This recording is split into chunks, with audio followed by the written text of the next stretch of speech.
歡迎你返到嚟創業家讀書精華，我係甄梓晴。今日同你分享嘅呢本書叫做即興溝通。人類係社會性動物，好多煩惱都係來自溝通。有朋友話同爸爸媽媽講嘢，成日未講到重點就開始鬧交，亦都有創業者抱怨員工唔識講嘢，令管理佢哋更加困難。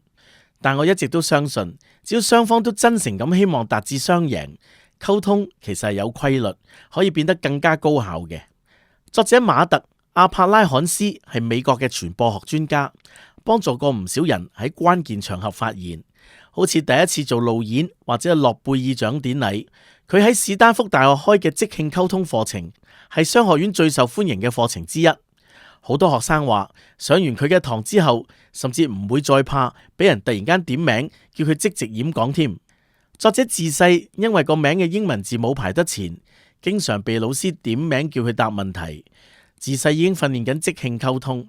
長大之後，無論係面試定係識朋友，佢都因為識點樣同人即興溝通而受益。為咗寫呢本書，佢仲研究咗大量即興溝通嘅書同埋學術期刊，甚至加入政治、商業、醫學等領域嘅實例。所以呢本書既有理論依據，亦都好實用。你如果希望喺日常或者工作裏邊講得更快更好，呢本書會幫到你好多。跟住落嚟，我哋會分3部分嚟講。第一部分就係修心，幫你突破心理障礙；第二部分就係建立基礎，學識即興溝通嘅核心方法；第3部分就係練功。呢一項技能完全可以靠後天訓練出嚟，需要喺平時用心自己練習。我哋首先講第一部分，克服焦慮，轉變思維。生活本身就係即興嘅，有時你講嘢自然又得體，有時反而會詞不達意，之後會覺得後悔同埋悶悶不樂。其實都係由緊張同焦慮呢啲情緒所引起嘅。時間耐咗，仲可能令你懷疑自己係唔係天生唔識講嘢添。結果越想控制，就越容易焦慮。心理學家話，大腦更加容易處理預期中嘅事，而即興就係突如其來。所以我哋第一個反應往往就係慌亂。但好消息係，解決心理問題嘅第一步就係覺察。當你意識到自己焦慮緊嘅時候，其實就已經解決咗一半。而家我哋先睇睇焦慮會有啲咩表現呢？書裏邊提到3類，第一就係情感症狀，好似喺聚光燈之下會感到不知所措；第二就係行為或者係生理症狀，比如心跳快、手心冒汗、語速變快等等；第3呢就係認知症狀，亦都係我哋成日講嘅大腦一片空白。其實適度嘅焦慮並唔係一件壞事。有研究顯示，急性壓力反而能夠幫助記憶，激發大腦產生新神經元。所以我哋唔需要消除焦慮，只要唔好令焦慮變成阻礙就得噶啦。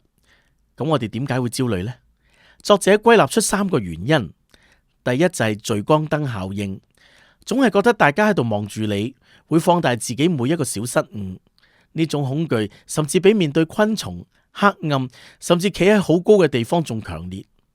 第二就係對權威嘅敬畏，好多人可以同朋友侃侃而談，但一面對上司或者長輩就會口窒窒。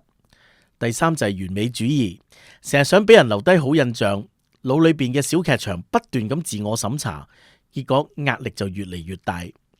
知道咗焦慮嘅根源，我哋就能夠對症下藥。情感上可以用心理暗示，將我好緊張轉成我好興奮，因為緊張令人畏縮，而興奮就會令人更加願意迎接挑戰。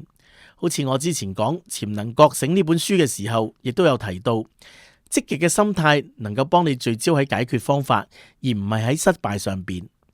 生理上可以深呼吸，尤其係呼氣嘅時間要比吸氣長。咁樣就可以幫助心率下降，亦都可以做啲小動作去放鬆肌肉，或者飲水、食香口膠嚟減緩乾燥同埋掹緊嘅感覺。只要身體冇咁掹緊，大腦就能夠思考得更好。每個人嘅體質同反應都唔同，所以重點就係揾出對你有效嘅方法，組合成屬於你嘅焦慮管理方案。